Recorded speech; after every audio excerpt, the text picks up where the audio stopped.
ត្បូងស្វាយខាងខេត្តកំពង់ធំមួយគ្រាប់នេះណាបងប្អូនទាំងអស់គ្នាគឺយើងធ្វើការកែច្នៃរៀងយូរបន្តិច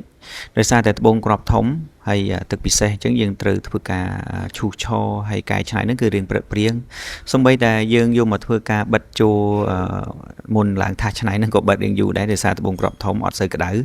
ហើយយើងត្រូវរោលភ្លើងរៀងយូរបន្តិចតបមកទៀតបានយើងឡើងថាសច្នៃណាបងប្អូនទាំងអស់គ្នាហើយការដែលយើងឡើងថាសច្នៃនេះត្បូងគ្រាប់ធំកលាធំ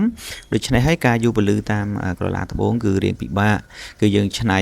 បានមុខមួយចំហៀងហើយគឺយើងត្រូវធ្វើការឆរថាសម្ដងដើម្បីឲ្យបានថាសរៀបស្មើទៅបានស្រួលយកក្នុងការយកពលឺតាមក្រឡាត្បូងណាបងប្អូនទាំងអស់គ្នាហើយត្បូងមួយគ្រាប់នេះគ្រាន់តែយើងធ្វើការកែច្នៃបង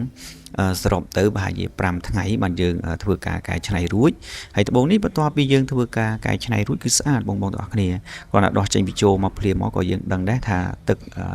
ពូស្វាយទឹកពិសេសស្អាតខ្លាំងមែនទែនតែម្ដងបងប្អូនទាំងអស់គ្នា